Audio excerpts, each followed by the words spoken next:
quiero comenzar esta mañana con una pregunta, y es: ¿a qué compararías tu relación con Dios? ¿A qué otra relación tú compararías la relación con Dios? Entonces, algunos, por ejemplo, a la relación que se tiene con la esposa, no sé.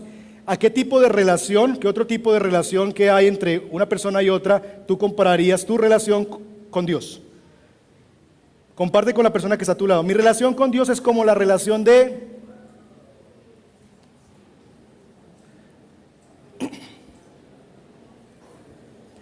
No voy a decir, la mía es única, no hay alguien que tenga una relación con Dios así.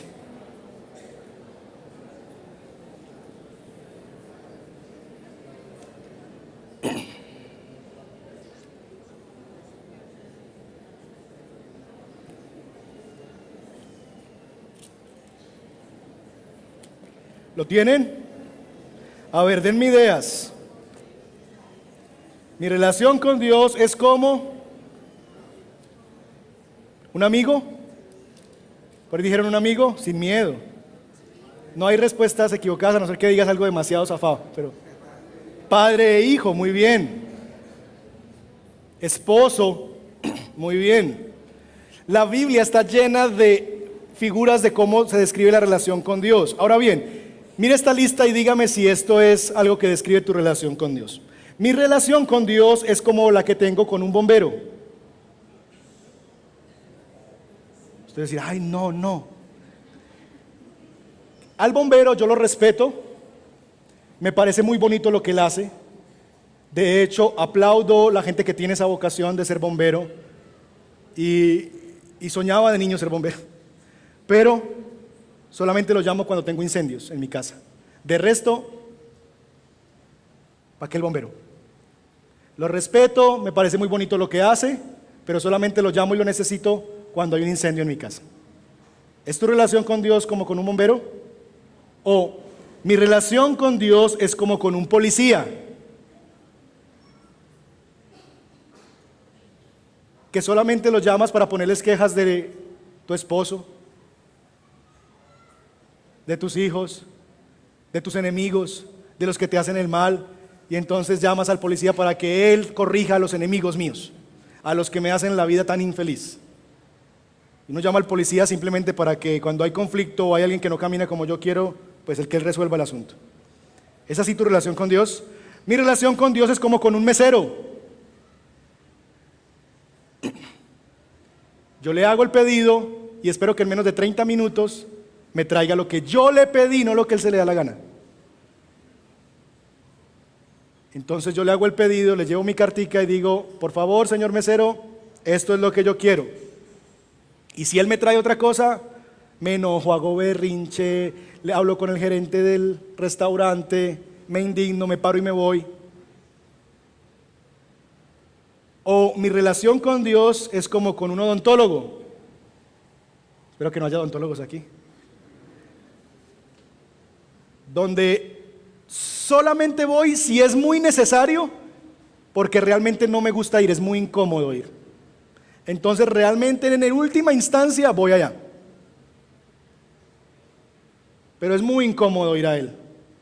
No me gusta. Solamente si ya como último recurso no tengo que hacer, que me saquen la muela. ¿Cómo es tu relación con Dios? Lo primero sonaba muy romántico. Lo segundo, más funcional. Recuerden que muchos de nosotros, nuestra teología en la cabeza es muy distinta a nuestra teología funcional. Muchas veces decimos, mi relación con Dios es como tal cosa, pero en la vida real funciona así. Es decir, a diario, en tu día a día, en cómo tú enfrentas la vida, tomas decisiones, crías a tus hijos, vives con tu esposa, con tu esposo. ¿Realmente se ve así esa relación o no? Hoy vamos a ver un pasaje en la Biblia donde se describe uno de esos diferentes tipos que la Biblia tiene, analogías que la Biblia tiene para describir nuestra relación con Dios. Y para eso quiero que me acompañen en sus Biblias a Juan capítulo 10. Juan capítulo 10. Vamos a leer versos 27 al 29 y como siempre acostumbramos en esta casa nos ponemos de pie para leer juntos la escritura. Búsquelo, Juan 10, versos 27 al 29. Cuando lo tenga, se pone de pie y nos esperamos para leer juntos.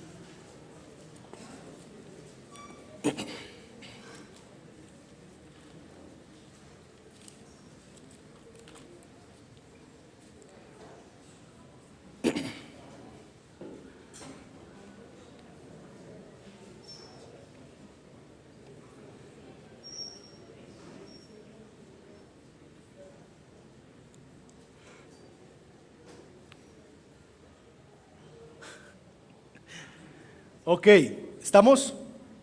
Vamos a leerlo. Yo leo el 27, ustedes el 28 y yo cierro con el 29. ¿Estamos? Mis ovejas oyen mi voz, yo las conozco y ellas me siguen.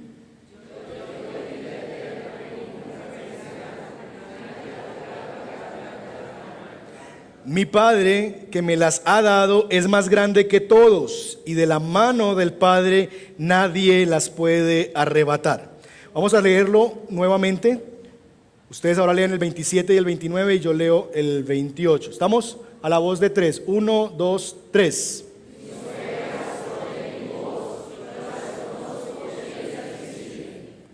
Mi Padre, yo les doy vida eterna y nunca perecerán, ni nadie podrá arrebatármelas de la mano.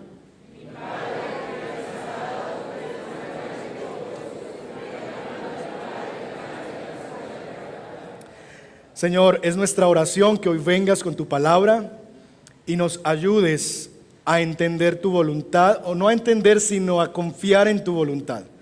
Sobre todo para aquellos que nos sentimos perdidos, dando vueltas en círculo, que no encontramos dirección en la vida y que hemos vivido, Señor, temporadas o años, meses sin encontrar propósito a la vida.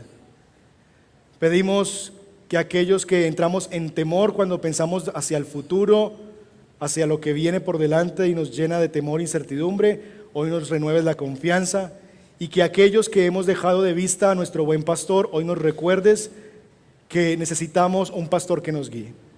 Bendícenos con tu espíritu, ayúdame a mí, ayuda a mis hermanos, ayúdame a mí a hablar con fidelidad tu palabra, ayuda a mis hermanos a escucharla con atención como palabra tuya, y a juntos a ellos y a mí ayúdanos a vivir tu palabra. Es nuestra oración esta mañana en Cristo Jesús. Amén. Amén. Podemos sentarnos. Bien, nuestra iglesia, si usted no sabía, se llama El Redil. Y el nombre de nuestra iglesia cobra sentido o cobra su fundamento en Juan capítulo 10. ¿Sabe usted qué es un redil? Una iglesia que queda en Sabaneta, ¿no? No, ¿qué es un redil? ¿Un rebaño? No, un redil no es un rebaño. Un lugar donde vive el rebaño, un lugar donde viven las ovejas.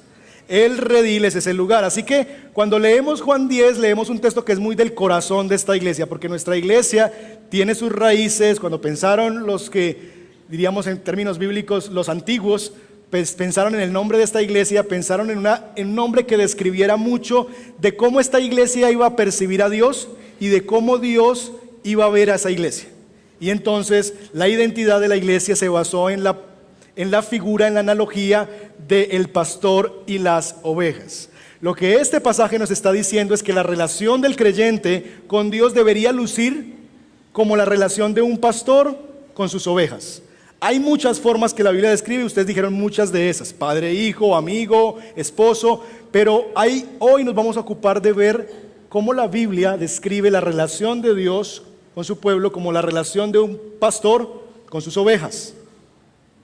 Para cuando Jesús está hablando estas palabras, Jesús está al frente de un auditorio de un pueblo llamado Israel. Recuerden que el auditorio al que le habló Jesús en sus tiempos en esta tierra es el pueblo de Dios, Israel. Jesús nació en la Palestina y le está hablando al pueblo de Israel. Cuando Jesús está hablando estas palabras a Israel, el pueblo de Dios, este pueblo ha vagado como un rebaño sin pastor.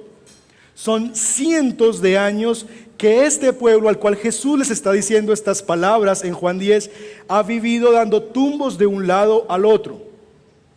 Son más de 600 o 700 años que este pueblo ha deambulado en su propia tierra y en tierra de otros. Imagínense eso, 700 años de historia sin saber para dónde vamos ni quiénes somos. En el año 722 a.C. fueron conquistados más bien, arrasados por los asirios. Y entonces las tribus del norte, Israel y las tribus del norte, cayeron a mano de los asirios en el 722. Luego en el 586 llegaron los babilonios, y los babilonios arrasaron también con con el pueblo de Dios. Destruyeron el templo, destruyeron las murallas, acabaron con las personas y se llevaron a lo más prominente de la gente, los más inteligentes, los más estudiados, las mujeres más bonitas, se las llevaron para su tierra para sacarles el jugo y dejaron a los más empobrecidos con murallas caídas, sin templo y sin nada que producir. Entonces vinieron los asirios, vinieron los babilonios. Luego terminaron los babilonios y llegaron los famosos griegos con nuestro conocido Alejandro el Magno, el Grande, y su gran imperio que arrasó todas las tierras conocidas y las conquistó. Después de eso, este pueblo es nuevamente capturado y puesto bajo el yugo de los griegos. Esos griegos, tras la muerte de Alejandro, se dividieron y el pueblo de Israel quedó en el medio, porque esa nación, Israel, es una nación estratégica del comercio en esa época, porque conectaba lo que era Asia con África. Egipto está en lo que llaman la media luna fértil, que conecta todo lo que es Asia Menor con lo que es África. Ahí está Israel. De tal manera que cuando Alejandro muere, el imperio griego se divide y hay unos personajes llamados los Ptolomeos y otros los Seleucidas, y entre ellos también el pueblo empieza a ir de un dominio a otro dominio, de un dominio a otro dominio. Se acaban los griegos y terminan los griegos, pero llegan los romanos, y los romanos también llegan, y entonces también hay diferentes formas de gobierno. Llegan los procuradores y otra gente que empieza a gobernarles y pasa. Y lo que ha vivido esta gente es un dominio tras otro, un rey tras otro. Están cambiando de dueño cada rato y se están preguntando ¿hasta cuándo podemos vivir en esa situación? Cambiando de dueño y siendo esclavos de un amo tras otro amo tras otro amo. Cuando son los tiempos de Jesús y Jesús empieza entonces a hablarle al pueblo de Dios, lo que nos encontramos nosotros es que Jesús también encuentra un pueblo dividido aún religiosamente, porque ustedes recordarán que el pueblo de Israel estaba dividido en varias facciones o sectas religiosas. Están los fariseos, ¿quiénes más? Saduceos, ¿quién más? Los esenios, ¿y quién más? Estudiantes del instituto, a ver.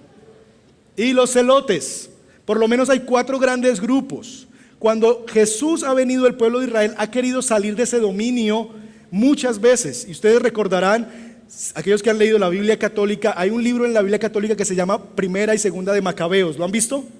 Macabeos. Ese libro narra la historia de un hombre llamado Judas Macabeo que quiso liberar al pueblo del yugo, pero fracasó en su intento. Así que el pueblo judío ha vivido intentos fallidos de salir de la liberación de estos imperios que lo dominan, tratando de encontrar dirección, tratando de hacerse de las promesas de Dios y decir, tenemos que salir, este no es el plan de Dios, esto no es lo que Dios quiere, tenemos que liberarnos de eso. Y vienen fracaso tras fracaso y yugo tras yugo, reino tras reino, imperio tras imperio. Así que cuando Jesús dice estas palabras en Juan 10, su auditorio es un auditorio que lleva siglos de inestabilidad, sin certeza, sin saber para dónde van y quiénes son. 700 años así. La pregunta es, ¿cómo podemos terminar caminando como nación, como familias y personas por años dando vueltas en los mismos lugares sin avanzar?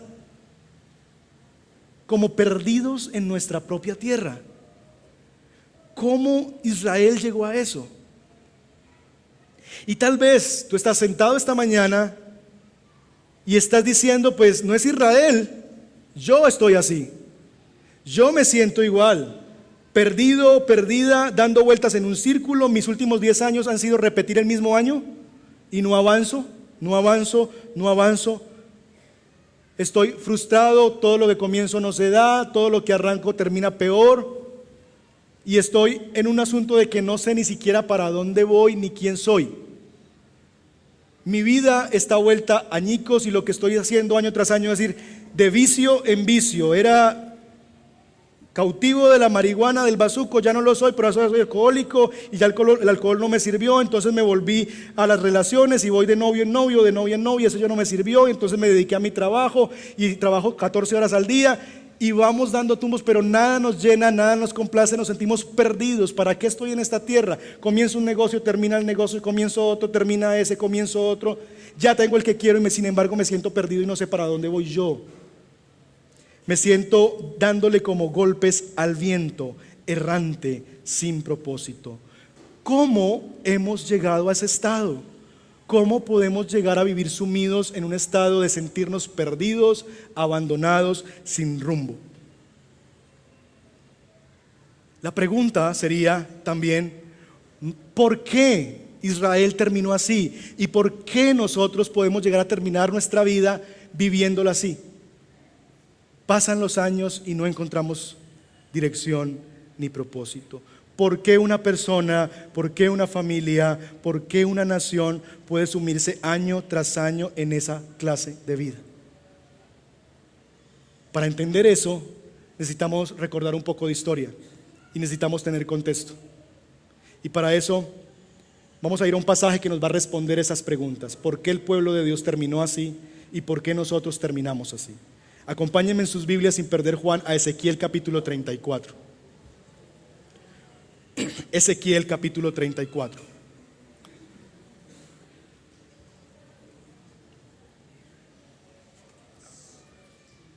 Ezequiel 34. Vamos a leer inicialmente versos 5 y 6. Ezequiel 34. ¿Estamos ahí?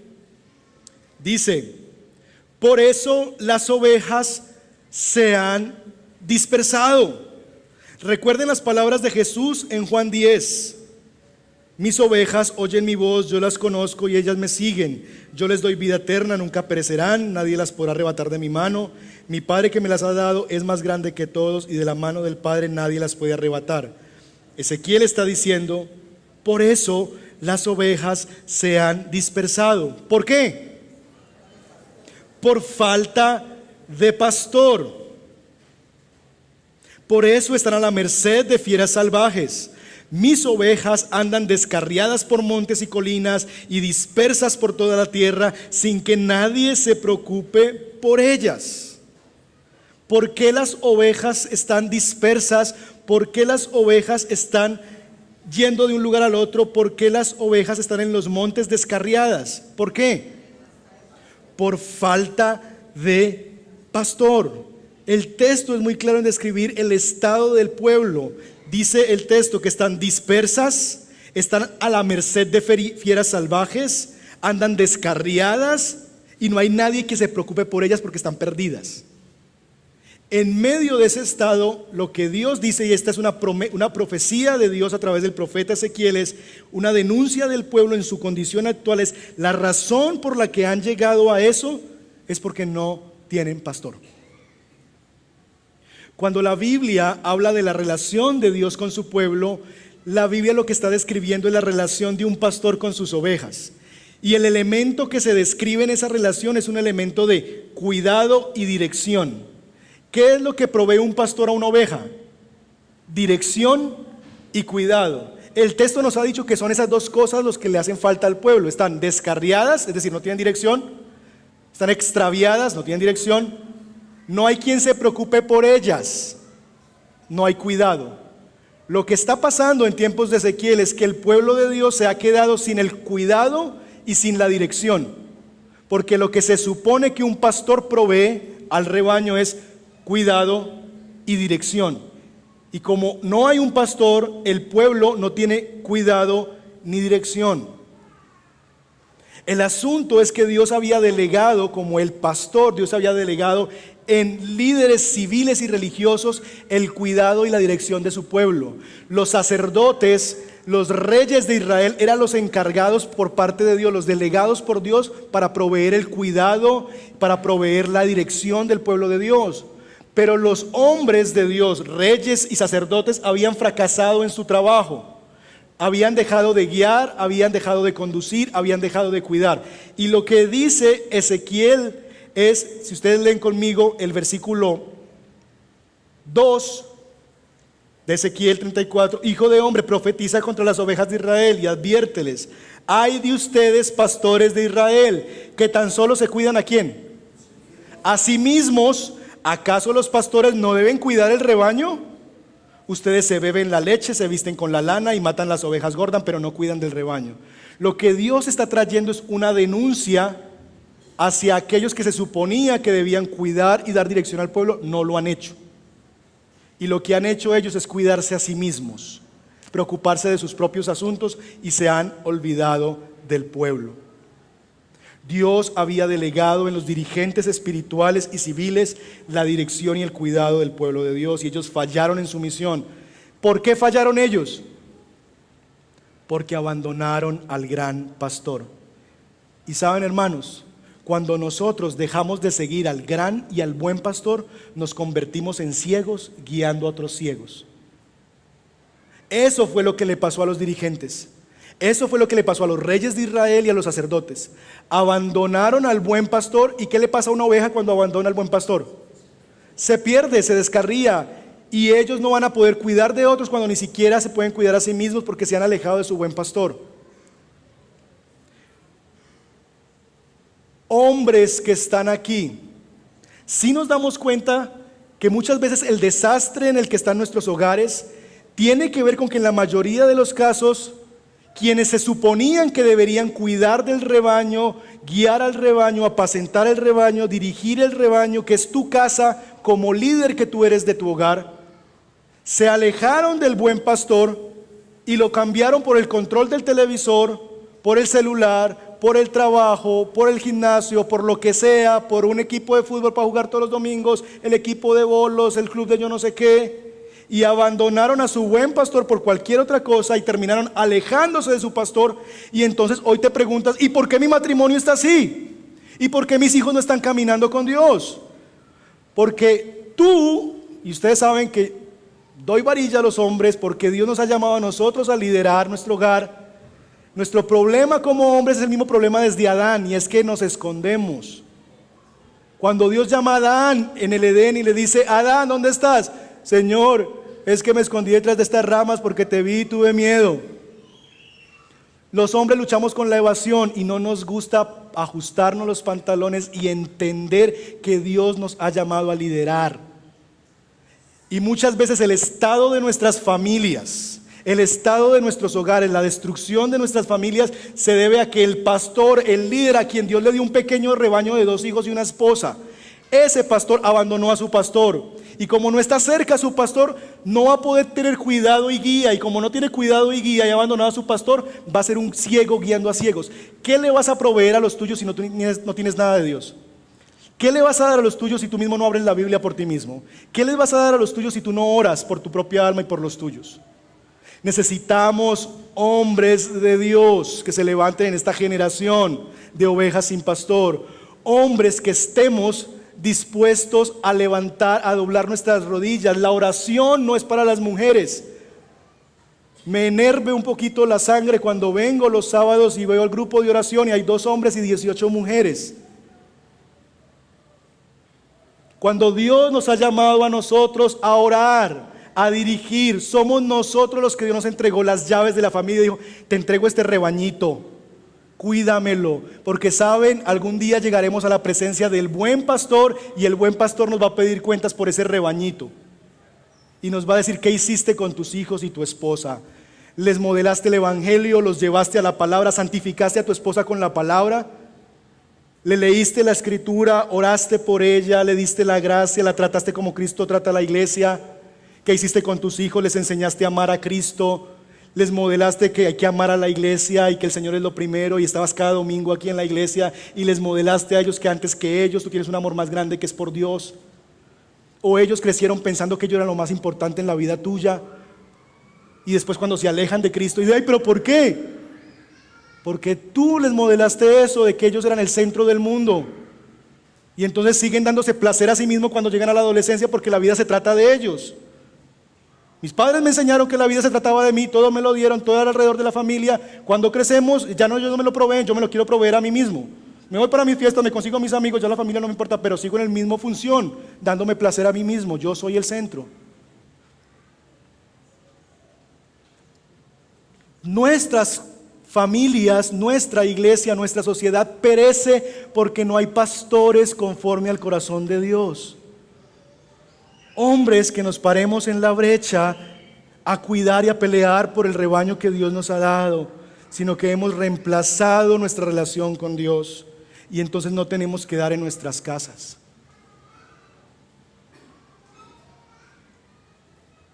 Nos convertimos en ciegos guiando ciegos y convertimos nuestras familias, nuestra iglesia, nuestra vida en pueblo, en gente que no tiene pastor que los guíe. Y entonces es ahí, en medio de esa realidad, que mujeres valientes se tienen que levantar a hacer lo que sus hombres no han hecho. Y a veces valientes de una manera adecuada y a veces valientes de una manera inadecuada. Y entonces terminan ellas haciendo muchas veces lo que nosotros debemos hacer: orar por nuestros hijos, leer la palabra con ellos, levantarlos para ir a la iglesia, modelarles a Cristo, orar cuando están enfermos, enseñarles la palabra de Dios, memorizar versos con ellos, y terminan ellos haciendo nuestra función. Cuando Jesús llega 600 años más tarde de este texto, encuentra un pueblo sin dirección y sin cuidado. Cuando Jesús dice estas palabras en Juan 10, encuentra un rebaño sin pastor, a un redil sin puerta, porque entra y sale quien quiera de ese redil, lobos, cabras, vacas, burros, cerdos, porque no hay puerta. Y entonces en Juan 10 Jesús dice: yo soy la puerta.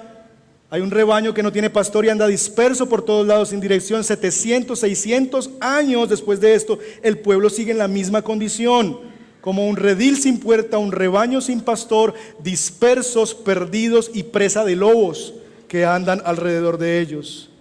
Así que cuando Jesús en Juan 10 comienza a hablar estas palabras, los que oyen saben, porque es gente de Biblia, es gente que ha ido desde muy pequeñito a la sinagoga y desde niño les enseñaron a aprenderse todo el libro de la ley. Ellos saben y ellos entienden porque han escuchado el mensaje de los profetas, y cada sábado es sagrado ir a la sinagoga, y en sus familias tenían que abrir la Biblia, y tenían que, no abrir la Biblia, perdón, sino abrir sus corazones a recordar lo que habían aprendido en la sinagoga, y levantaban altares en casa para adorar a Dios.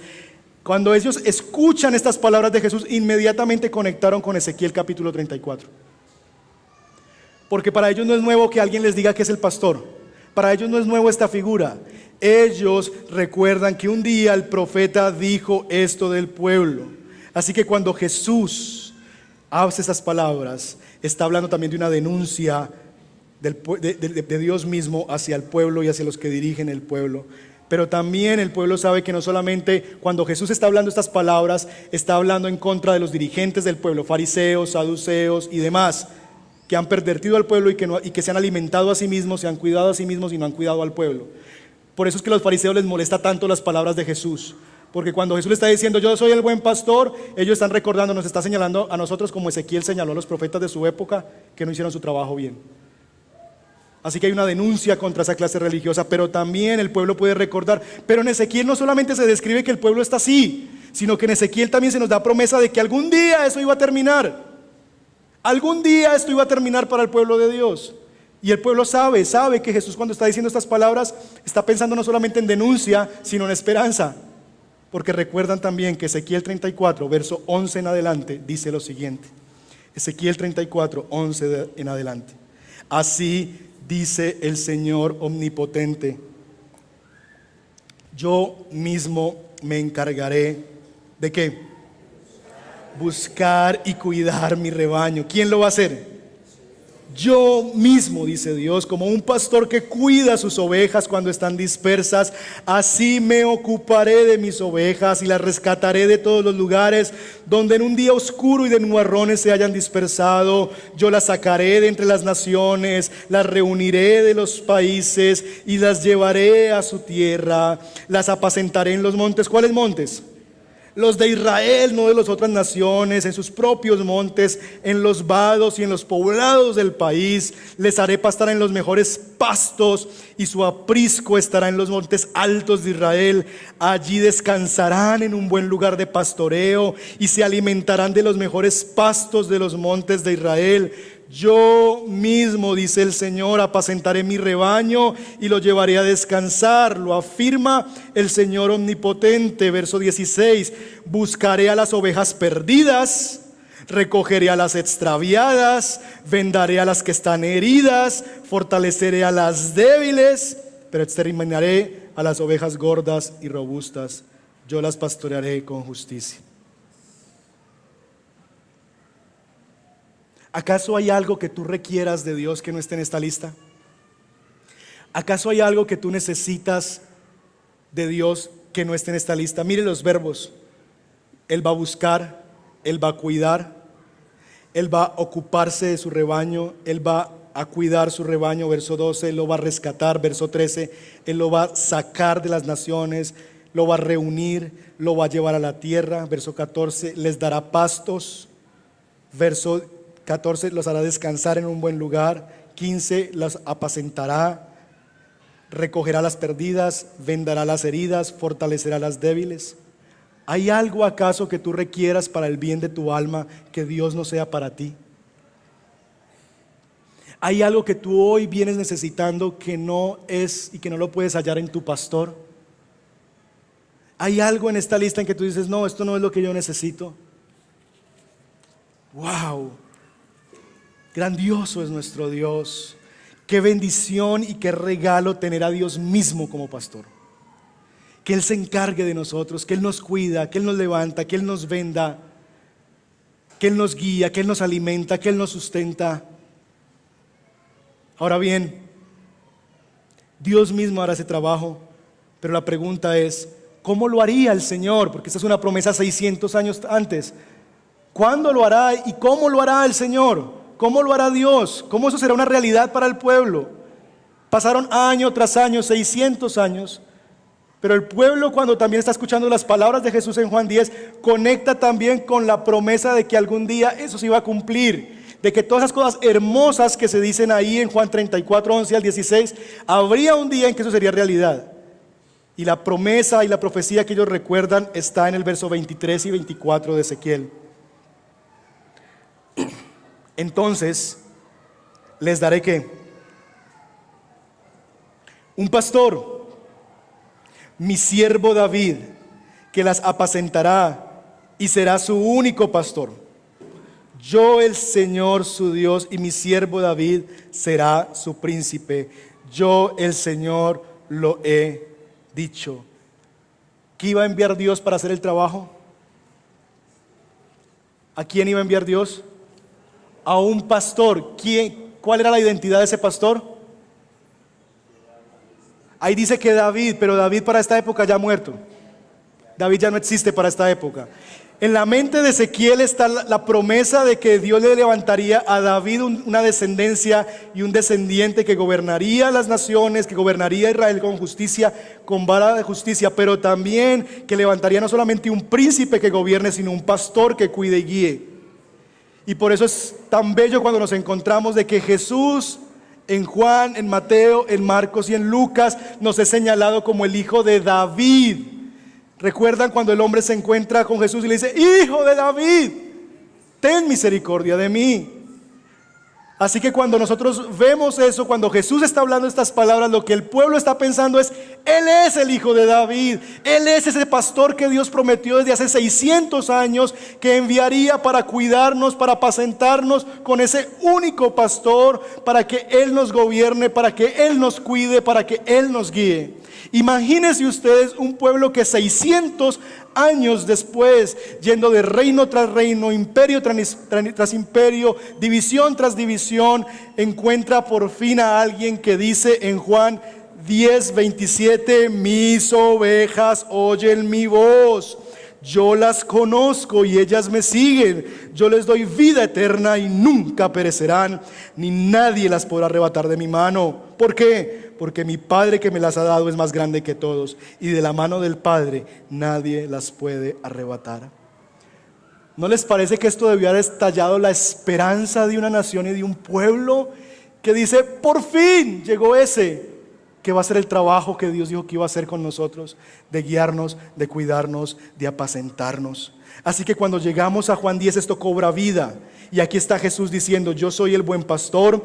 El tiempo de divagar terminó. El tiempo de andar en círculos sin dirección ha acabado. El tiempo de ser presa de lobos ha terminado. El tiempo de vivir desprotegidos ha acabado, porque yo soy el buen pastor. El tiempo de vivir presa de las circunstancias, de que cuando está así, cuando está así, cuando está así, cuando está así, mi ánimo está así, yo me siento cuidado, desprotegido, depende cómo estén las circunstancias, ha terminado, porque yo soy el buen pastor. Yo soy el buen pastor que da su vida por sus ovejas. ¿Quieres conocer un amor incondicional? Un amor que te va a amar hasta el final y hagas lo que hagas, y que nunca hará nada para hacerte daño. Es el amor del buen pastor. ¿Quieres alguna muestra más grande cuando dudas del amor de Dios que la cruz, donde Dios mismo envió a su Hijo a morir por tus pecados? Ay, es que yo creo que Dios no me ama porque no me enviaría esto. Mira la cruz de Cristo. ¿Hay algo más que necesites que Dios mismo muera por ti para darte cuenta que te ama? Para que dejes de dudar de que Él te ama y que no te va a destruir y que no te va a dañar. Yo soy el buen pastor. Hermanos y amigos que nos visitan esta mañana, la vida es cambiante, muy cambiante. Nuestra vida cada vez más es más acelerada, es más dinámica, cada vez más nos enfrentamos con cambios más rápidos. Los niños se vuelven adolescentes más rápido, los adolescentes se demoran más en ser jóvenes y hay una adolescencia eterna, pero los jóvenes llegan a la juventud y no se quieren casar, no quieren ser adultos, y vivimos en una cantidad de cambios y cambios y cambios, y la vida es como loca. Ya estamos en noviembre, que es casi diciembre, y es una cosa loca. El tiempo es así, la vida es cambiante, es dinámica. Nos enfrentamos a los cambios cada vez con mayor intensidad y con mayor rapidez. Vivimos en una gran ciudad, la segunda ciudad del país, donde no se detiene, donde la cosa es así, el ritmo es así. Los que se venían para Sabaneta para huirle al tráfico de la ciudad de Medellín, lo siento, se acabó eso. Ya somos parte de la gran ciudad. Ya también tardas 20 minutos, media hora, 40 minutos para entrar a Sabaneta. Así estamos, vivimos en medio de esa ciudad que no se detiene, en un sistema donde los empleos y las dinámicas financieras cada vez son más inestables y cambiantes, donde ya un hombre o una mujer de 40 años siente terror que lo despidan, porque a los 40 ya eres un viejo y no sirves en ningún lado. Así estamos, los cambios cada vez más frecuentes, más intensos. Y entonces, como pastores y como familias, cada vez es más frecuente escuchar palabras como trastorno de ansiedad, ataques de pánico, desorden de personalidad. Son cosas que cada vez son más frecuentes, que uno antes escuchaba y eso no existía. En mi época, dirían los abuelitos, en mi época eso no existía. Pero en nuestra época es cada vez más común, porque uno encontraba uno entre 100 que padeciera de eso.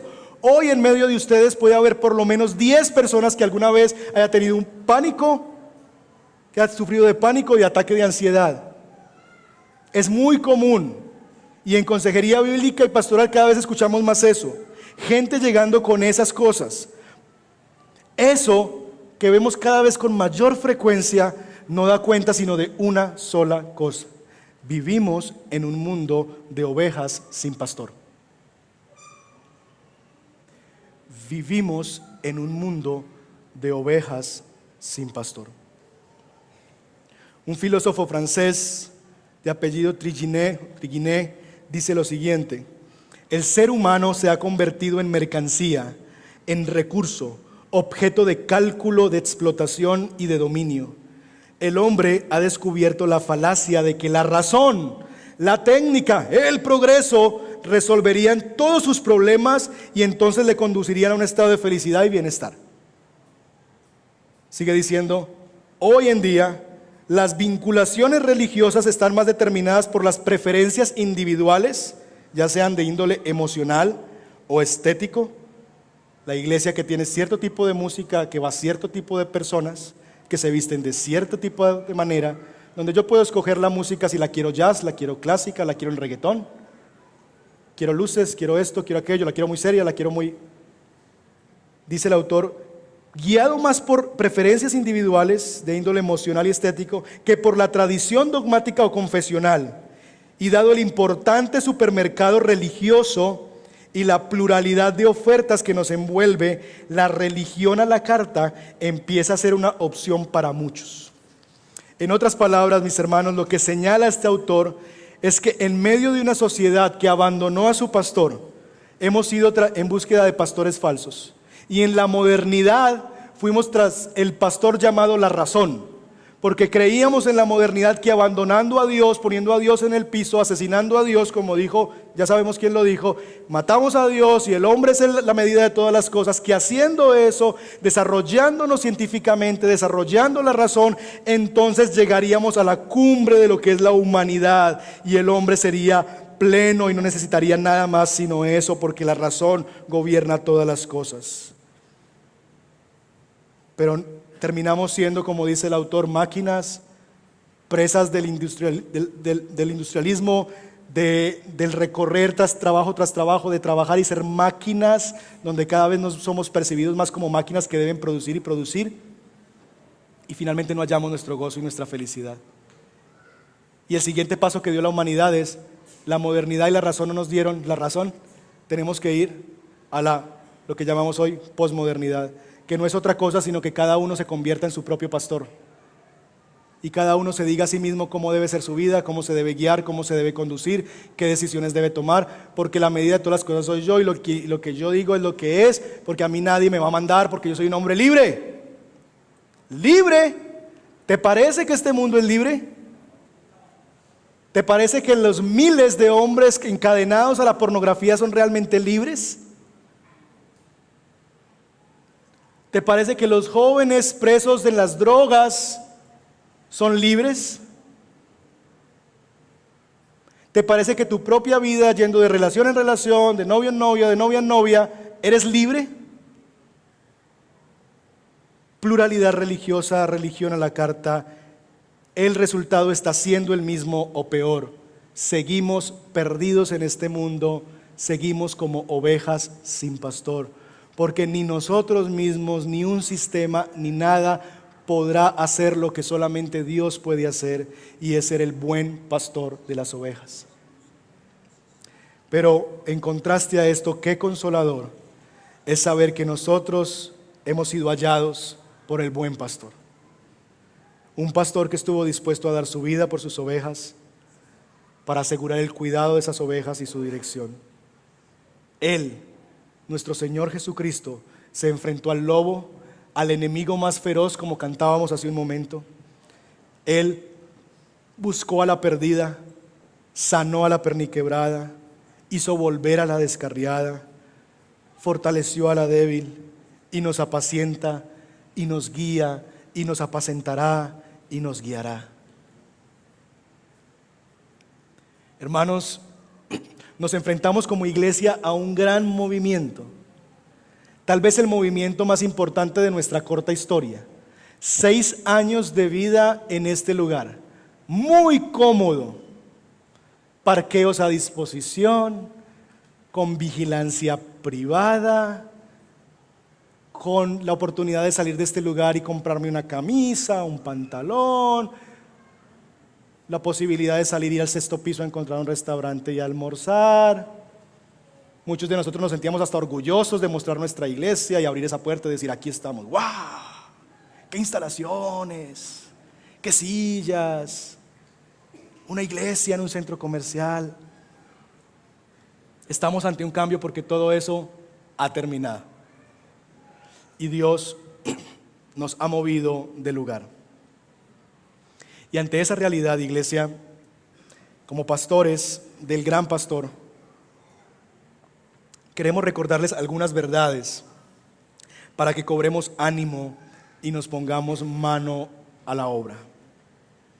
4 grandes verdades que es nuestra esperanza que usted graba en su corazón a raíz del movimiento al que Dios nos está invitando. Primero, Dios es el que nos mueve.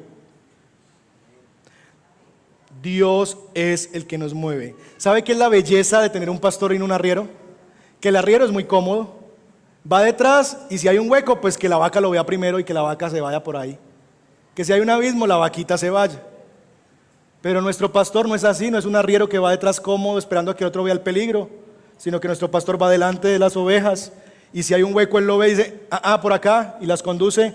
Y si ve un río, entonces busca la manera y dice, deténganse, voy a hacer algo para que crucen el río.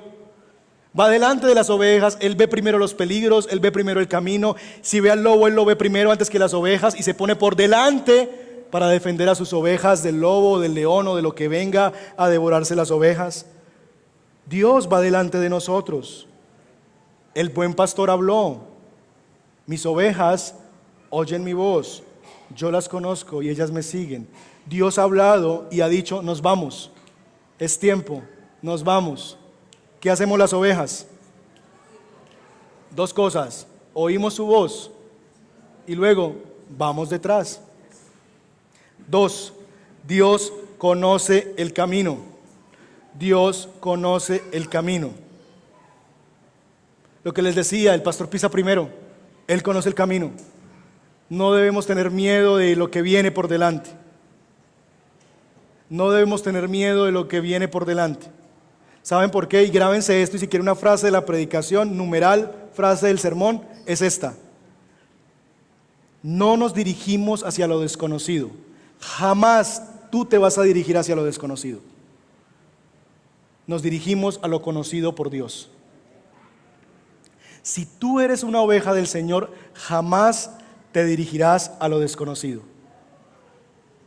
Porque jamás una oveja va a ir a algún lugar sin que su pastor vaya adelante. Si tú eres una oveja del Señor y Él es tu pastor, tú jamás te diriges a lo desconocido. Te diriges a lo conocido por Dios. ¿Eso quiere decir que todo va a estar muy bueno? No. Aunque ande en valle de sombra de muerte.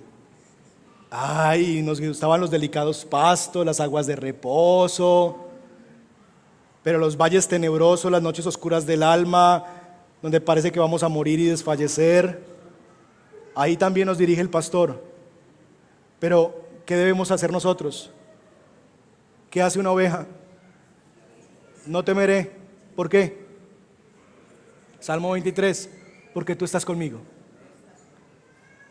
Así que es probable que Dios te mueva y nos mueva a una condición menos favorable que esta.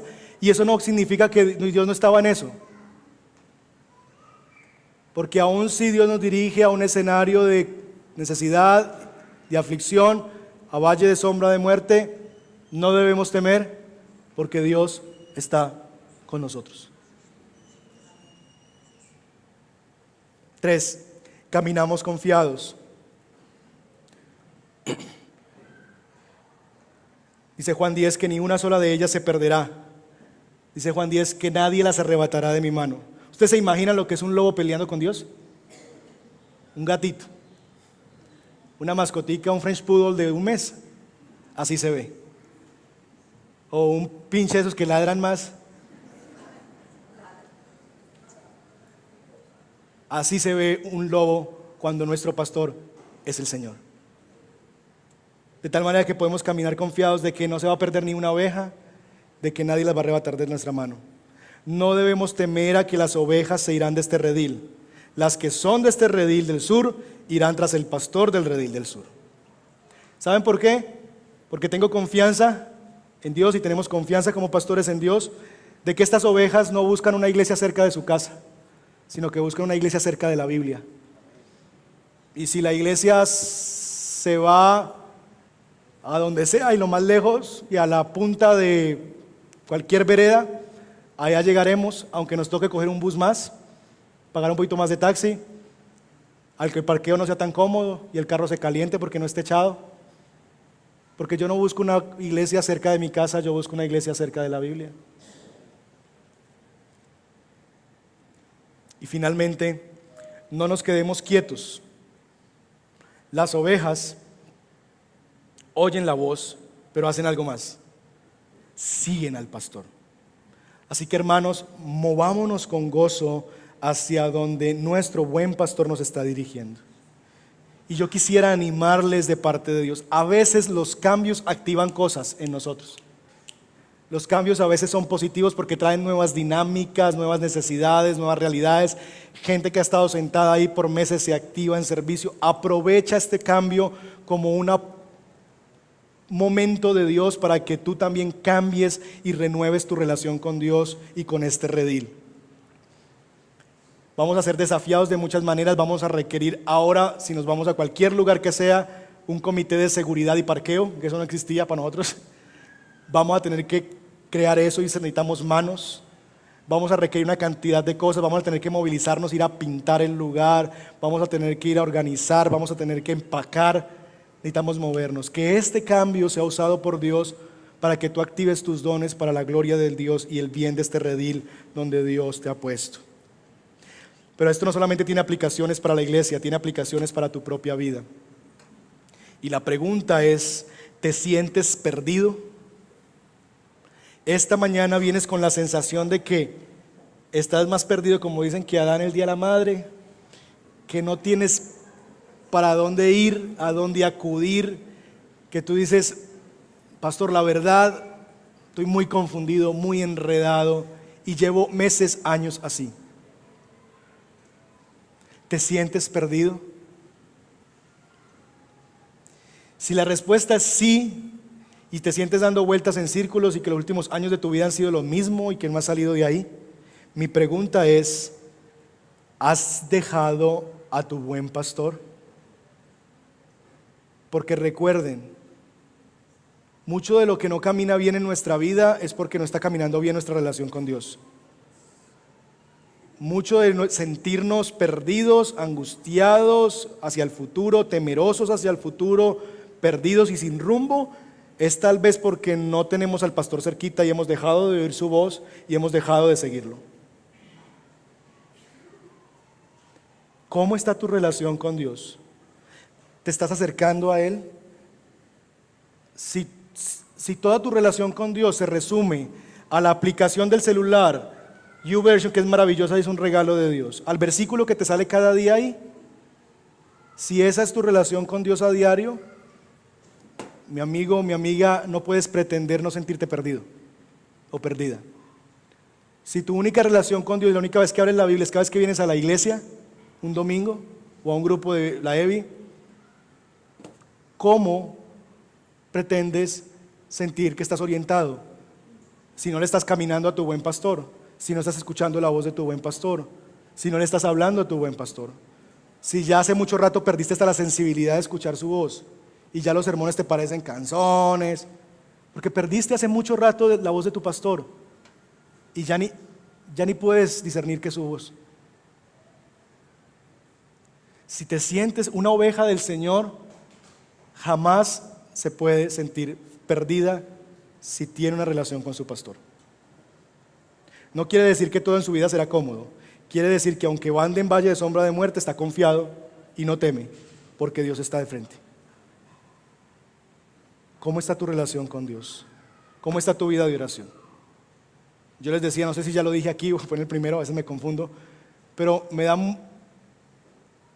mucho coraje o ira mala cuando vengo los sábados en la mañana y veo el grupo de oración y hay 18 mujeres y 2 hombres.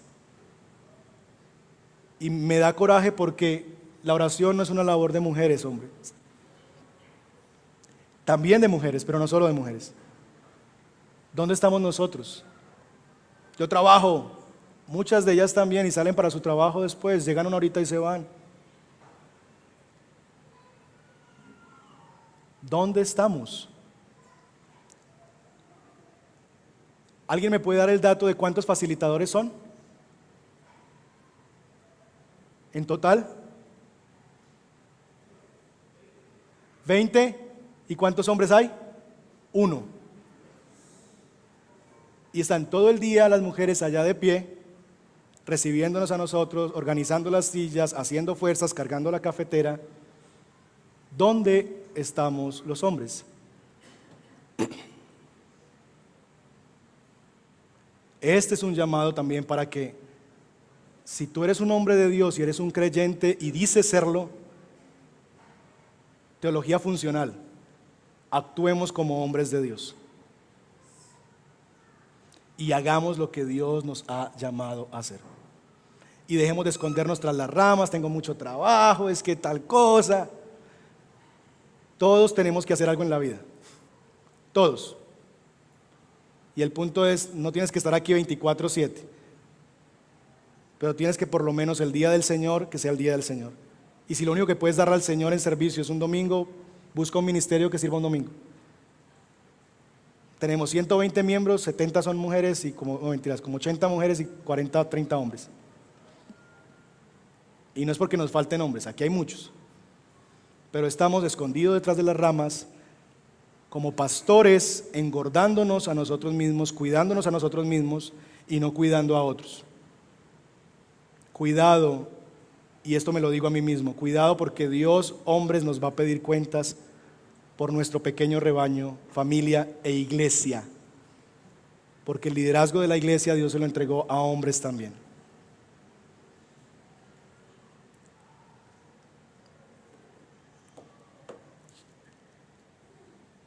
No caminamos hacia lo desconocido, caminamos a lo conocido por Dios. Es probable que tú no me quieras mucho hoy, que estés que me des un golpe.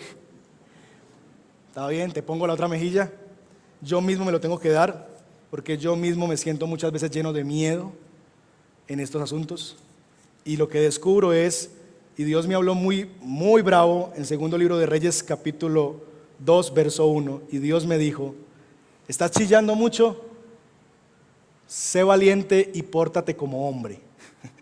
Fue la palabra de Dios cuando empecé a chillar. Ay, nos tenemos que ir, ¿qué voy a hacer? ¿Qué vamos a hacer?